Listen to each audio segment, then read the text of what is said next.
15 समय था एक लिस्ट पड़ी, लिस्ट में भी एक दुकान है, 19 तो है उसमें अब एक दुकान है, लगभग 20-21 जिनालय की नगरी और प्राचीन नगरी जिसका ऐतिहासिक जहाँ पर जो है किंवदंती है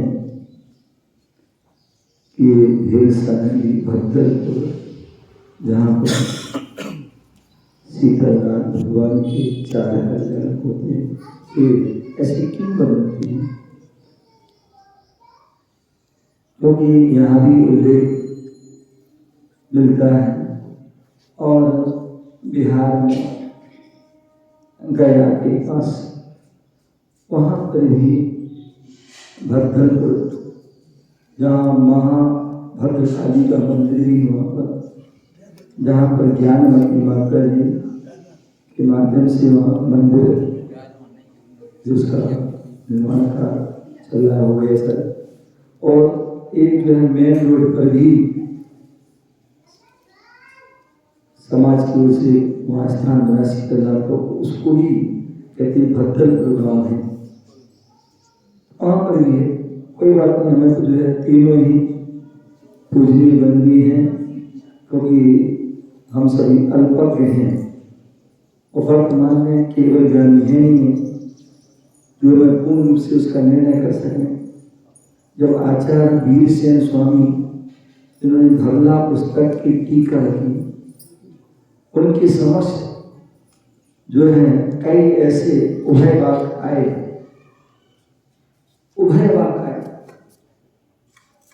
ऐसी अवस्था में उनसे कहा गया कि आप इसका निर्णय करो, इसका निर्णय करो। किसी ने कहा कि जो सीता जनक की पुत्री है, किसी ने कहा है रावण की। अब कौन सा सही है? दोनों ही आचार्य कह रहे हैं। पद्म पुराण रविसेन आचार्य कह रहे हैं कि जनक की पुत्री हैं, और गुणभद्र स्वामी उत्तर पुराण में कह रहे हैं कि वो रावण की पुत्री है। अब किसकी पुत्री? तो आचार्य वीरसेन जैसे महान आचार्य, वो कहते हैं एक आचार्य की जिह्वा नहीं हिलती, आचार्यों की बातों पर मेरी जिह्वा नहीं हिलती।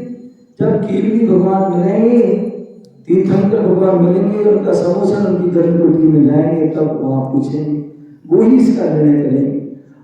तब तक हमें दोनों ही बातें मानते हैं।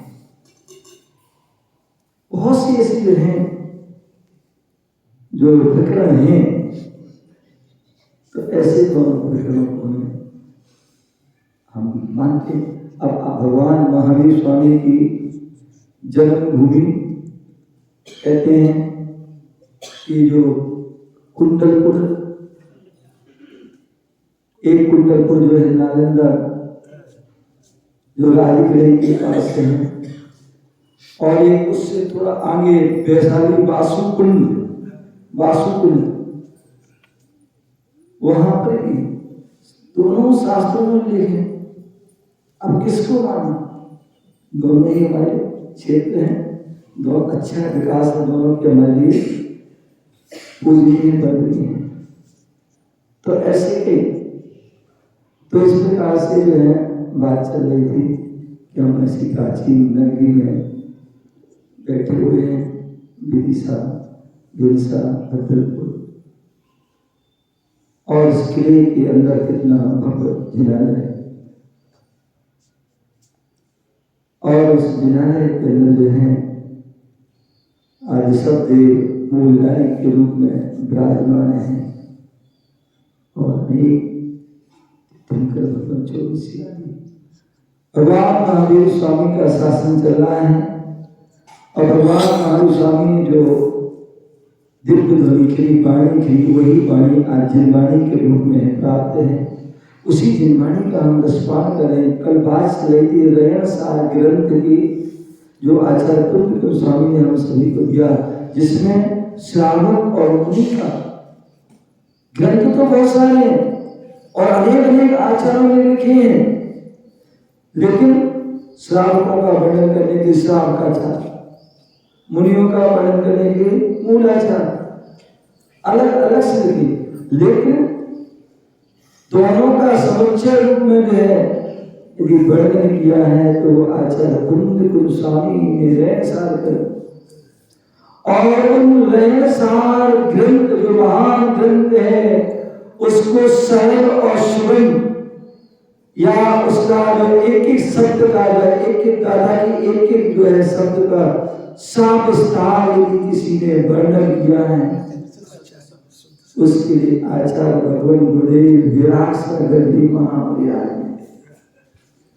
जिन्होंने आचार्य कुंद जैसे महान आचार्य की ग्रंथों पर संस्कृत टीका जी लिखने वाले वर्तमान में कोई आचार्य हुए वो आचार्य भगवान गुरुदेव विराट सागर हुए, जिन्होंने संस्कृत टीका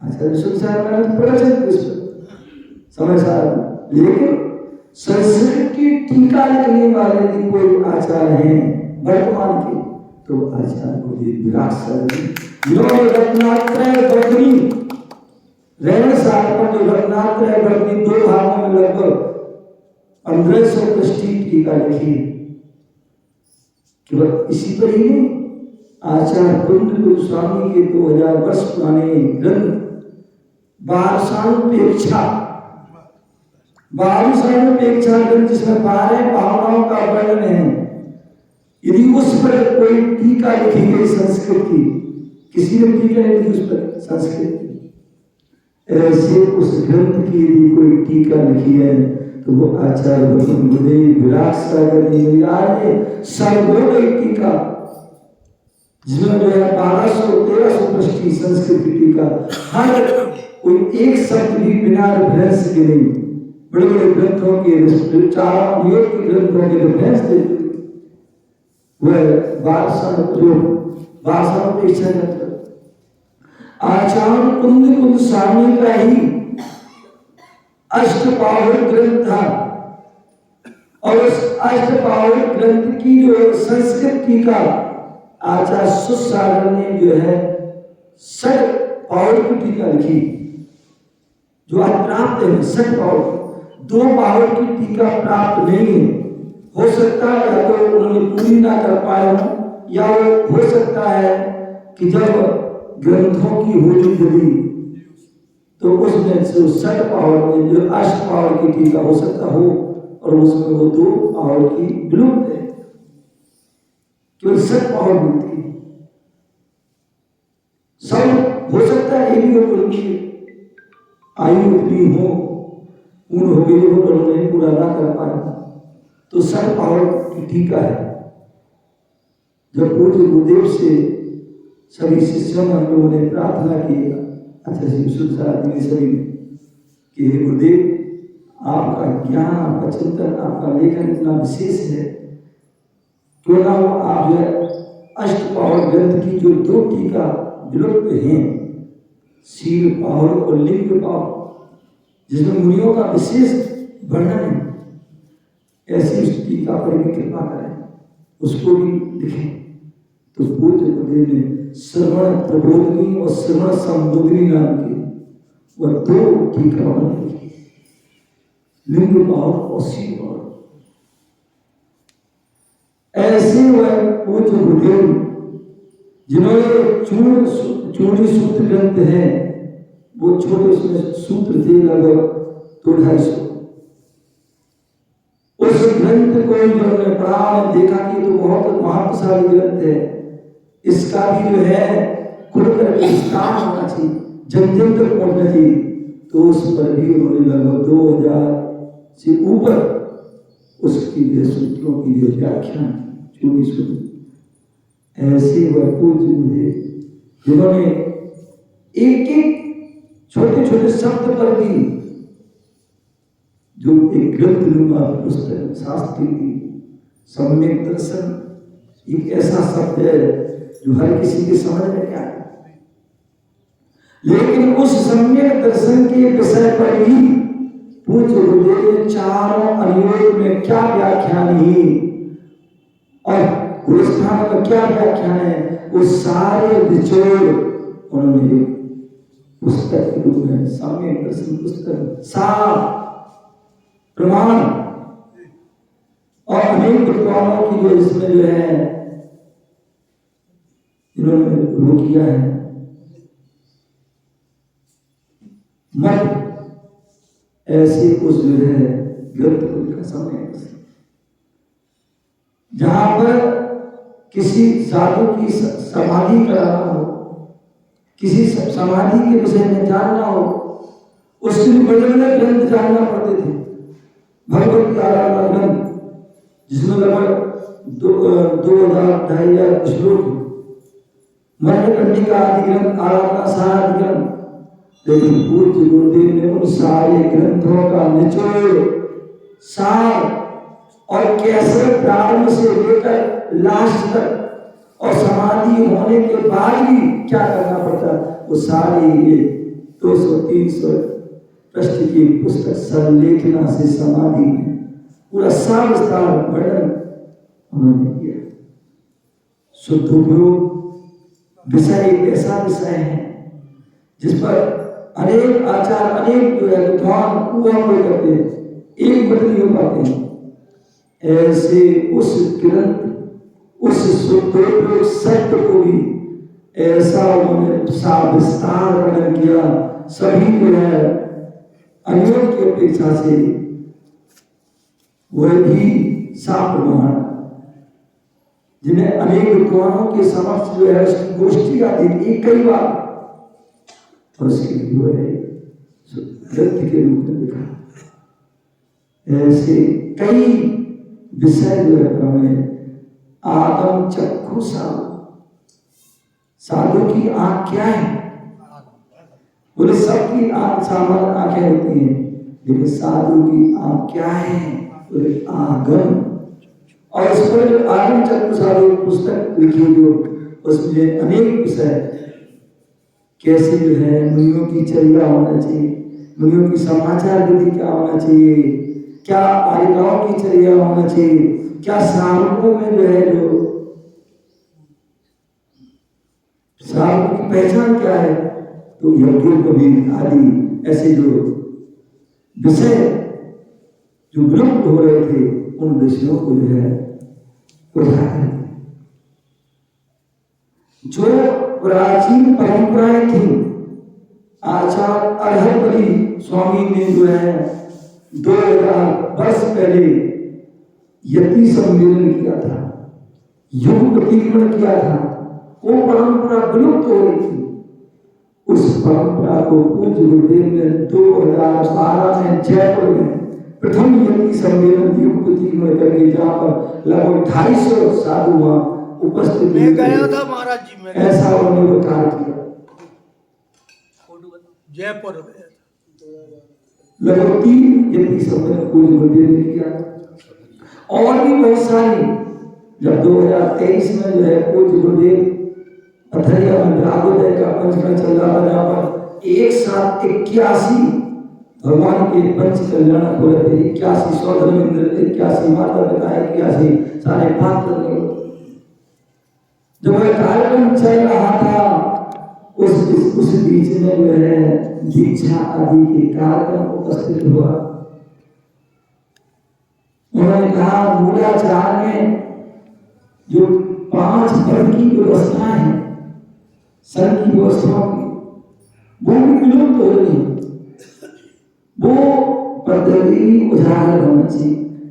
और उस समय पूज्य गुरुदेव ने 5 पद दिए। आचार्य आचार्य भी बहुत हैं, लेकिन उपाध्याय जो है विलुप्त हो गए। एक तो ही उपाध्याय हैं और वो भी कम देखने को, उन्हें वो पद्धति ही कारण होना चाहिए क्या, लेकिन क्योंकि नहीं तो लोग भूल जाएंगे, केवल आचार्य को नहीं बुझाने के पद्धति हो जाएंगे।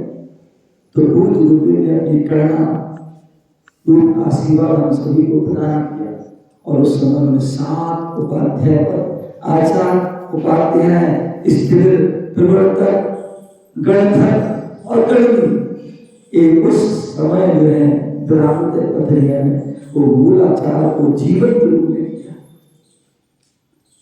ऐसे वह महान आचार्य जो अनेक वृत्त जो पथरियों को प्राप्त आचार्य विद्यासागर जी या अनेक जो पहले आचार्य हुए उन्होंने काव्य के क्षेत्र में लेखन चलाया। तो आचार्य श्री ने माटी पर माटी शब्द पर एक विशाल जो है एक काव्य लिखा पीएचडी हुई उसके और उसमें एक पीएचडी वैसी कुतेर की भी वर्षों की लेखन चला, वर्षों चिंतन चला और वर्षों ग्रंथों का अध्ययन किया। बड़े बड़े ग्रंथ चाहे वो धवला, जय धवला, महाधवला, कसाय और आदि अनेक षटखंडागम ग्रंथों की वाचना हुई।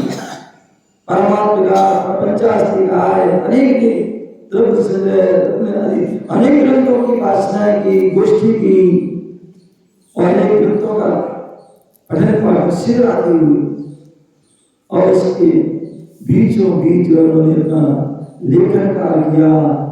और जब 2023 में राघवेंद्र पथरिया में एक सुंदर महाकाव्य जो है तैयार हुआ, प्रकाशित हुआ और वो क्या केवल एक शब्द पर जल बिंदु महाकाव्य।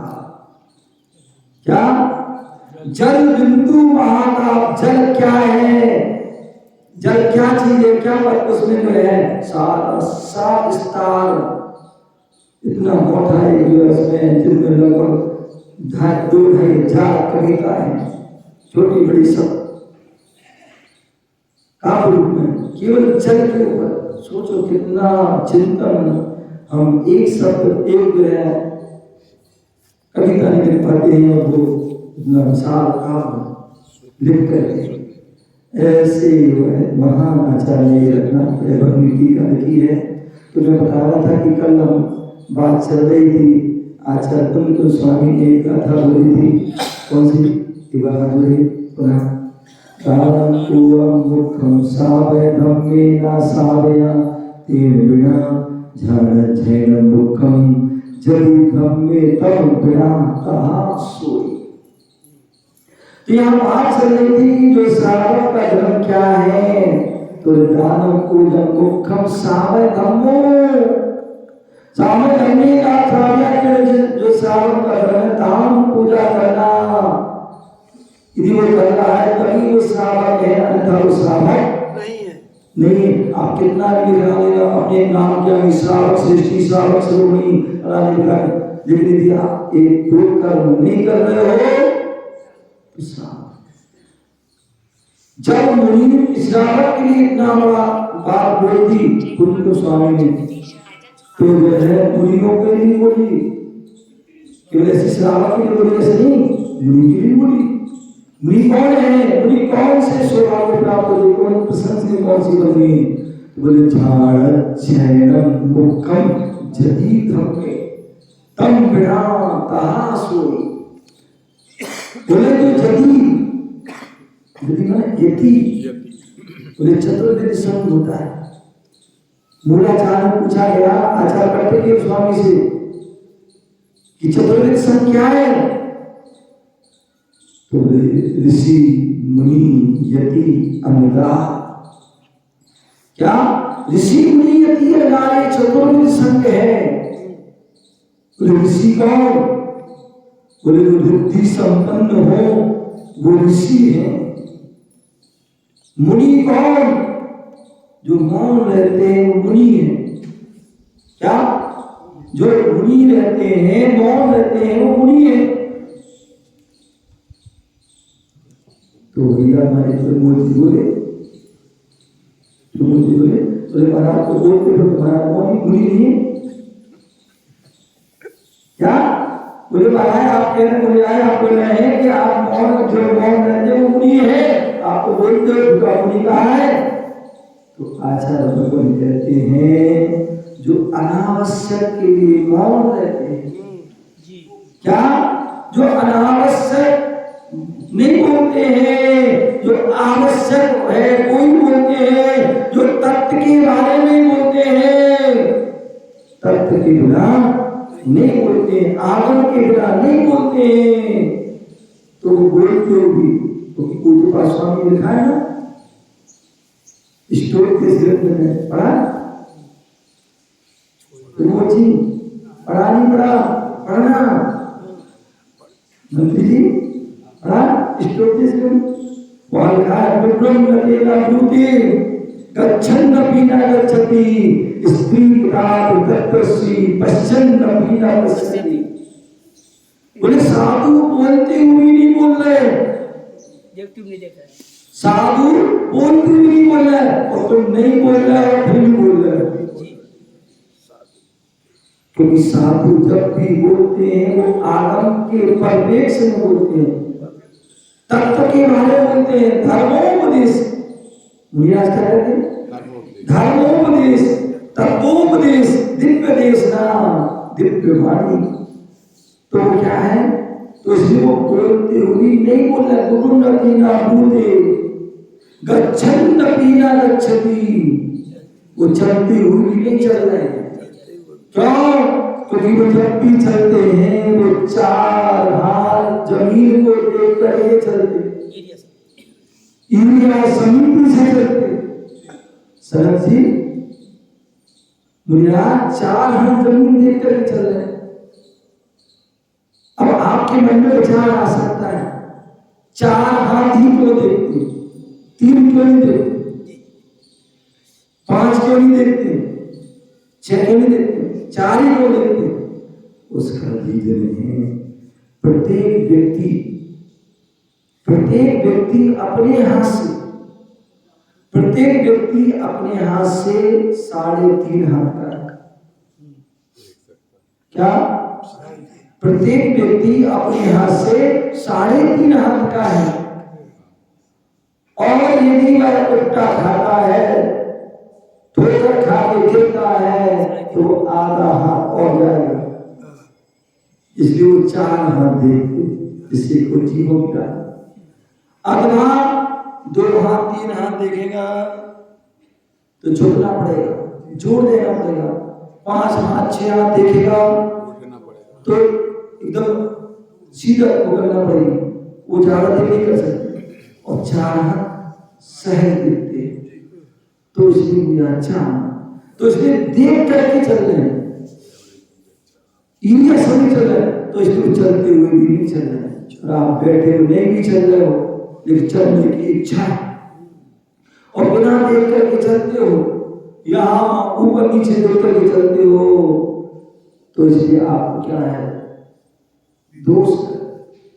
मूलाचार में तो यहाँ तक की कहा है कि मुनिराज देख करके चल रहे हैं, देख करके पैर रखा है, और उसी बीच में कोई जीव आ जाता है और मरा हो जाता है, फिर भी दोष नहीं करता। तो वो चलते हुए नहीं चल रहे। क्यों? स्थिति किताब तत्वस्तु, क्योंकि उन्हें अपने आत्मस्थ हो चुके हैं, अपना ध्यान, अपना एक मन को, चित्त को एकाग्र कर लिया है। ध्यान की बात चल रही थी। ध्यान क्या है? चित्त को एकाग्र कर देना, मन वचन काय की चंचलता को रोक देना, वो ध्यान है। तो मुनिराज ने अपने कहकर स्त्री पिता तत्वस्तु अपनी कहकर स्थिर हो गए, अपनी आत्मा को, अपने मन वचन का स्थिर कर दिया। सब कुछ करते हुए भी कुछ भी नहीं कर रहे, बोलते हुए भी नहीं बोल रहे,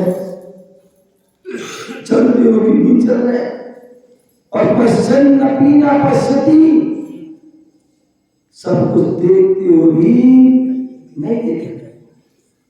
जब भाई बाजार में जा रहे हो और रास्ते में जो है क्या लगे, कचौड़ी का ठेला लगे हैं, या मधुबन होटल में दिख गई तो क्या होगा, या और कोई होटल दिख गई तो तुरंत आपके मुंह में पानी आ जाता हो, दुकान में घुस जाते थे। अब तो कहीं नहीं जाना, पहले कचौड़ी खाना है, पोहा खाना है, कोई भी नहीं दिखा। अब आप कहीं रास्ते में जा रहे हैं, किसी की कोठी देखी, हमें दिख रही, ऐसी मेरी हवेली होना चाहिए। किसी को नया ब्रांड गाड़ी का आया है, ऐसी गाड़ी होना चाहिए। कहीं जो है साहब कोई कपड़े की दुकान के वहां से निकल गए तो कोई नया कपड़ा दिखा, यही कपड़ा होना चाहिए। कोई भी चीज के सामने कोई मुनिराज भी बाजार में से चले जाते हैं, मार्केट में चले जाते हैं, सब कहीं से चले जाते हैं, लेकिन फिर भी कोई उनके भाव नहीं आते, क्योंकि उनसे कोई मतलब नहीं, कोई प्रयोजन नहीं है, सब कुछ त्याग चुके हैं। तो पश्चिम नवीन अस्थिति, तो यहाँ पर जो है यही बात बोल रहे हैं कि मुनिराज जो है बोले झाड़ झैनम, क्या क्या झाड़ झैनम, बोले मुनिराज का शोभा कब है, जब मुनिराज ध्यान और अध्ययन करते हैं, ध्यान और अध्ययन करते हैं। व्यक्ति ध्यान कब कर पाएगा? कितने लोग आके, कितनी माता बोले महाराज जी ध्यान मतलब सामायिक में मन नहीं लगता है, माला में फेरते मन नहीं लगता है, मन यहाँ वहां चला जाता, पूजा में मन नहीं लगता है, स्वाध्याय में मन नहीं लगता है, कोई क्रिया मन नहीं लगता है। क्यों? बोले इन सब चीज करने के लिए ज्ञान होना जरूरी है, ज्ञान होना जरूरी है। नंदीश्वर चल रहा है, पर्व चल रहा है, और नंदीश्वर पर्व में जो है अष्टांग का पर्व में देवता लोग क्या करते हैं, विशेष पूजा करते हैं, और कहते हैं देवों के भवनों में भी चैत्यालय होते हैं, मंदिर होते हैं, प्रत्येक देवों के भवन में चैत्यालय मंदिर होते हैं। लेकिन क्या होता है, जो सम्यक दृष्टि जीव होते हैं वो तो चिन्हालय भगवान का मंदिर समझ करके, उनकी परमात्मा का स्थान समझ कर उनकी भक्ति आराधना करते हैं, पूजन करते हैं और उसका पुण्य कमा लेते हैं। लेकिन जो मिथ्या दृष्टि देव होते हैं वो क्या करते हैं, वो उनको जो है क्या समझते, बोलते हैं ये तो हमारे कोई बड़े बुजुर्गों का कोई स्थान है, या हमारे जो है वो है पूर्वज है, उनको वो मान करके उनकी, तो उनको मिथ्या आदि का दोष। तो इसी प्रकार से जो है बोले अध्ययन करोगे तभी ध्यान कर पाओगे, और अध्ययन नहीं करोगे तो ध्यान नहीं कर पाओगे। बोले मुनिराज के 28 मूल गुण होते हैं, 28 कृतिक्रम होते हैं, और 28 उन कृतिक्रम मूल गुणों में जो है आवश्यक कर्तव्यों में क्या है, एक स्वाध्याय की स्वाध्याय, और वह स्वाध्याय भी एक बार नहीं, 4 टाइम स्वाध्याय, प्रातः काल, मध्याह्न काल, पूर्व रात्रि, अपर रात्रि, ये 4 टाइम। और उसी प्रकार 4 टाइम वो विशेष सामायिक देव वंदना भी करते, देव वंदना भी करते। क्यों? बोले जो है कल परसों गुरु भक्ति में जिज्ञासा समाधान चल रही थी, उसमें किसी ने पूछा कि कब क्या पढ़ना चाहिए, तो उसको पता है कि बोले जो हम स्वाध्याय के टाइम पर स्वाध्याय करें, और स्वाध्याय करने के बाद फिर वो हम स्वाध्याय हमारा याद रहे तो क्या करना चाहिए, संधि काल में उसका क्या करना चाहिए, चिंतन करना चाहिए। संधि काल में चिंतन, पूर्व रात अपर रात्रि में स्वाध्याय करो, स्वाध्याय किया, उसके बाद सामायिक की विधि है मुनियों की कि स्वाध्याय करने के बाद सामायिक करो, तो सामायिक करोगे तो उसमें पूरा आप विषय कंप्लीट करेगा, अन्यथा आगे पाठ पीछे सफात हो जाए। पौर्णमानिक जो है पूर्व रात्रि की सामायिक हुई, उसके बाद फिर पौर्णमानिक स्वाध्याय किया, पौर्णमानिक स्वाध्याय किया, और स्वाध्याय करने के बाद फिर दोपहर की सामायिक करो, दोपहर में स्वाध्याय किया, शाम की फिर सामायिक करो, सामायिक करने फिर पूर्व रात्रि का स्वाध्याय किया, फिर जो है क्या करो, अपर रात्रि सामायिक करो, ध्यान करो। तो एक उससे जो क्या होता है ध्यान। तो इसलिए दोनों एक दूसरे के पूरक हैं। अध्ययन होगा तो ध्यान कर पाओगे, और ध्यान करोगे तो अध्ययन भी कर पाओगे। कहते ना बच्चों से, आजकल बच्चों के पेपर चल रहे हैं, क्या चल रहे हैं? पेपर चल रहे हैं। तो माता पिता क्या कहते हैं बच्चों से? बेटा ध्यान से पढ़ो। क्या? ध्यान से चलो। बड़े बुजुर्ग दादा होते हैं, बोले ध्यान से जाना बेटा, ध्यान से चलना, ध्यान से गाड़ी चलाना, ध्यान से उठना, ध्यान से बैठना, ध्यान से खाना, ध्यान से पीना, ध्यान से सोना। सारा काम क्या करना है? ध्यान से। अन्यथा क्या होगा? सावधानी घटी और दुर्घटना घटी। देखिए आए दिन एक्सीडेंट हो जाते हैं, एरोप्लेन क्रैश हो जाते हैं। क्यों? थोड़ा सा सावधानी घटी, दुर्घटना। तो ध्यान की आवश्यकता हर जगह है, हर कार्य के लिए ध्यान की आवश्यकता है। प्रमुख भाई, आपने खाना खाते हो, भोजन करते हो, कैसे करते? ध्यान से, बिना ध्यान से? कैसे? ध्यान से करते हो, और ध्यान से नहीं करोगे तो क्या होगा? मुंह का जो है नाक में चला जाएगा।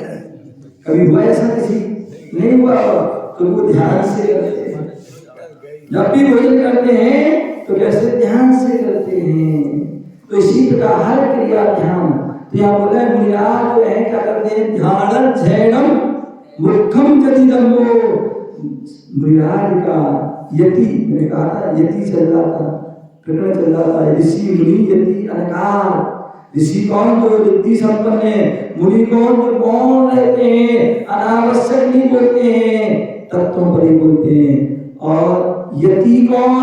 जो मोक्ष मार्ग का यत्न करते हैं। क्या करते हैं? जो मोक्ष मार्ग पर चलते हैं, कर्मों को क्षय करने के लिए यत्न करते हैं, साधना के लिए यत्न करते हैं। और अनकार जो परिग्रह से रहते हैं, घर से रहते हैं, वो क्या है? अनकार। तो ऐसे यति जति, क्या? जति धम्मो, क्योंकि ये प्राकृतिक ग्रंथ है तो जति का ही यति होता है। तो ये चतुर्विध संघ दूसरे भी जब उनकी टीका पढ़ते हैं, उस मूलाचार पर टीका बोलते हैं, तो उस टीका में लिखा है क्या? चतुर्विध संख्या मुनि आदि का श्रावक श्राविका, ये भी चतुर्विध संघ। दो अपेक्षा बताएं। तो इस प्रकार से तो कहने यति धम्मो जति धम्मो। जति का धर्म क्या है? ध्यान ध्यानम, ध्यान करना और अध्ययन करना। वह क्या है? जति का धर्म है। हर समय उसमें लीन रहते हैं, ध्यान और अध्ययन। ध्यान अध्ययन में लीन रहते हैं, तभी उनकी शोभा है, तभी उनकी प्रशंसा, तभी उनकी है, तभी वह वंदनीय है। कब? जब वह इस धर्म का पालन। आप कभी जाएंगे मुनिराज के पास, मुनिराज के पास जाएंगे, बोले क्या कर रहे हैं यार? स्वाध्याय कर रहे, अथवा सामयिक कर रहे। और ध्यान रखिए, श्रावक की सामयिक और मुनिराज की सामयिक बहुत अंतर है। श्रावक की जो सामयिक बोले उसके लिए 3 टाइम बताया है। 3 टाइम जो है, 3 प्रातः काल, मध्याह्न काल, सायकाल, 3 टाइम समय। और उसकी एक सीमा है, कम से कम अंतर्मुख। लेकिन मुनियों की सामयिक बोले, मुनियों की सामयिक जो है वो समय सीमा की नहीं है, वो असीमित है। और उनका वो सामयिक व्रत नहीं है, उनका सामयिक चारित्र है। क्या है? सामयिक चारित्र। और सामयिक चारित्र क्या होता है? जीवन पर्यंत के लिए होता है।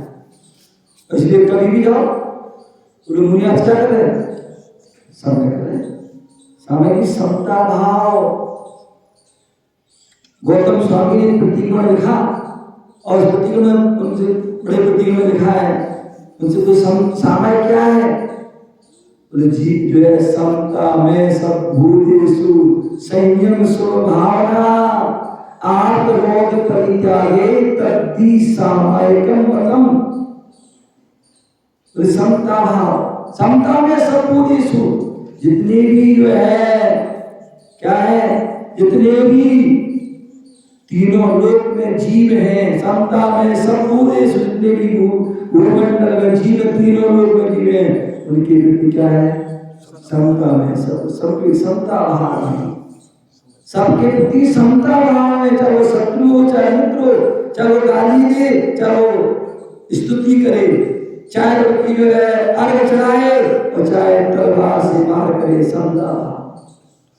समता में सब भूते। संयम स्वभावना और संयम के प्रति स्वभावना, ये भगवान संसार के जितने भी प्राणी हैं, मैं भी संयम का पालन करूं पूर्ण रूप से निर्दोष, और संसार के सभी जीव को है क्या हो, संयम का पालन हो, सभी जीव का कल्याण, मेरा भी कल्याण हो और सबका कल्याण। ऐसी जो भावना, संयम स्वभावना और आर्त रोग परित्यागे।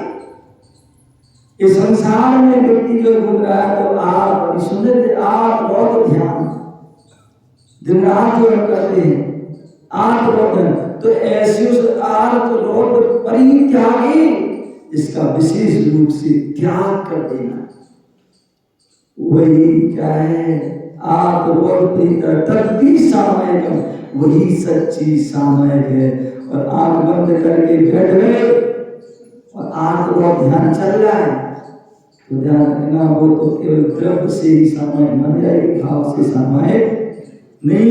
और जब तक भाव सामायिक नहीं होगी तब तक कर्मों की निर्जरा होने वाली नहीं है, तब तक मोक्ष होने वाला नहीं, तब तक कर्मों संवर होने वाला नहीं है।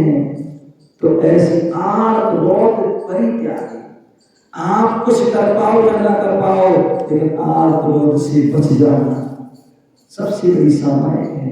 मुनिया नहीं करते। कभी कभी आप सोचते हो क्या कुछ लोग होते हैं, हो सकता है मुनियाज के पास जाएं, दरवाजे में झांके तो मुनियाज क्या कर रहे हैं, या कहीं कभी भी पहुंच जाए महाराज क्या कर, महाराज तो बैठे थे कुछ कर ही नहीं रहे, क्या ना वो पढ़ रहे थे ना वो ध्यान कर रहे थे, बैठे। या हो सकता है कोई किसी से बात कर रहे हो तो बात कर रहे, बड़ी देर तक बात कर रहे, ध्यान रखना मुनिराज कुछ भी कर रहे हो लेकिन अपने लक्ष्य को नहीं भूलते हैं। प्रवचन कर रहे हैं, कोई उनका लक्ष्य अपनी ओर है, आहार करने गए तब भी उनका अपनी ओर लक्ष्य है, विहार कर रहे तो भी लक्ष्य है, यहाँ तक कि निद्रा भी ले रहे हैं तो भी अपने आत्मस्थ हो रहे। इसलिए उनका हर समय उनकी साधना चल रही है, हर समय उनकी कर्मों की निर्जरा चल रही है, निर्जरा चल रही है। तो ऐसे जो है जो है क्या होते हैं, ध्यान में मन। तो आप लोग परित्याग है, आप लोग परित्याग कर दीजिए, वही सच्ची सामायिक है। उनके किसी से जो है राग भाव नहीं। कई बार देखिए, कई बार चतुर्मास रुके उस तरह के परिवार के लोग आए, आपको महाराज आपके पिताजी आ गए, आपकी मम्मी आई, आपके भैया आ गए, भाभी मुनिया कोई विशेष कोई ज्यादा खुश हो गए, प्रसन्न हो गए, या कोई विशेष की व्यवस्था कर कुछ नहीं। क्यों? क्योंकि उनके जो सारे माता पिता हैं, एक माता पिता को छोड़ा हजारों माता पिता मिले, एक दो बहन भाई को छोड़ा हजारों बहन भाई मिले, तो उनके सभी जो है श्रावक श्राविका है, सभी धर्मात्मा है, इसलिए उनकी सभी माता पिता है। और उनके सच्चे माता तो उनके गुरु, उनके पिता होते हैं, तीर्थंकर जैसे उनके पिता होते हैं, और जिनवाणी उनकी अन्य जो माता पिता दे तो सब राग बढ़ेगा और उससे संसार बढ़ेगा, लेकिन उन जिनवाणी रूपी माता से हम जो है हमारे कर्म रखेंगे, तीर्थंकर के जो है अपनी माता पिता से जो है करेंगे राग तो उससे मोक्ष मिलेगा। क्योंकि आचार्य भगवान को ने कहा है राग में अंतर है, एक प्रशस्त राग है, एक अप्रशस्त राग। अप्रशस्त राग संसार की वस्तुओं से, संसार के व्यक्तियों से, संसार की वस्तुओं से राग करते वो संसार राग है। और जो भीतराग वाणी से, भीतराग गुणों से, भीतराग प्रभु से राग करते हैं, वो राग है परंपरा से मोक्ष का कारण है। तो ये बात को हमें समझना चाहिए, जब हम संसार ग्रस्त में हैं, अशुभ से बचना है, अशुभ उपयोग से बचना है, शुभ में लगना है, तो पंच परमेष्टि से राग करना होगा। और जब हम बुरी अवस्था को पहुंच जाए, विशेष स्थिति में पहुंच जाए, मुनि बन जाए, तब जो है आप शुभ राग भी नहीं करना। फिर हम जो है निर्विकल्प अवस्था में पहुंचे, शुद्धोत्तर में पहुंचे, तो वो राग भी छूट जाएगा। जैसे आपको कांटा लग जाता है, कांटा लगता है तो कांटा किससे निकलता है मंत्री जी? कांटा कांटे से निकलता है। यदि लकड़ी का कांटा लग गया है तो लोहे के कांटे से सुई से निकलता है, ठीक है ना। और जब कांटा निकल जाता है तो तुम क्या करते हो? सुई को पकड़ के रखते हो? नहीं, सुई को अलग रखते, अब उससे कोई प्रयोजन नहीं, एक तो अलग रखते। उसी प्रकार जब हम अशुभ से बच जाएं और शुभ की जो उत्तम उसमें पहुंच जाएं कि हम शुद्ध को उत्तम पहुंच सकते हैं, तो फिर अशुभ भी अपने आप, शुभ राग भी छूट जाता है। तो ऐसे बरकरार जो है क्या करते हैं, अपने ध्यान, अपने आप और परित्यागे तब भी ऐसे सामयिक में ऐसे वह ध्यान सब कुछ करते हुए भी वह ध्यान में लीन होते हैं। ऐसे उस ध्यान का यहाँ पर पूज्य ने बहुत विस्तार से वर्णन किया है। आचार्य सुखचंद्र स्वामी ने ये ज्ञानानंद ग्रंथ में जो है ध्यान सूत्र अनेक ध्यान की वह हैं। ऐसे उन ध्यान के उनसे पढ़ना चाहिए, जानना चाहिए, समझना चाहिए और उसमें लीन होना चाहिए। निराज उसमें लीन होकर के अपनी आत्मा का कल्याण करते हैं, कर्मों को क्षय करके मुक्त अवस्था को प्राप्त होते हैं। तो श्रावक अपने धर्म का पालन करे और निराज अपना धर्म का पालन करते हैं, तभी वह श्रावक है और मुनि है। आप श्रावक धर्म का पूरा पालन कीजिए और निराज अपना पालन करते हैं, अभी दोनों का कल्याण होता है। मुनिराज का जो है साक्षात उत्तम काल है तो मोक्ष को प्राप्त कर लेते हैं, और श्रावक जो है श्रावक धर्म के माध्यम से परंपरा से वह मोक्ष को प्राप्त करता है। दोनों ही हमारे महान प्रशस्त हैं, अपनी शक्ति अनुसार उस मार्ग को पकड़ करके अपनी आत्मा का कल्याण करें। इसी भावना से जय गुरु महावीर भगवान की। मंत्री जी ने भावना भाई पहले भी भावना भाई की मुनिराज जो है मन किले की कृपा होगी, फिर यहाँ आएंगे तो फिर आपको समय दिया जाएगा। लेकिन आज जो है लगभग 4 बजे यहाँ से जो है जो मोहल्ला जहाँ पर महावीर का भिन्ना है वहाँ के मंगल विहार होगा, और उसके बाद थोड़ा करते हुए होली लगभग विदिशा में ही करेंगे। तो सभी मंदिरों को लाल हो गया।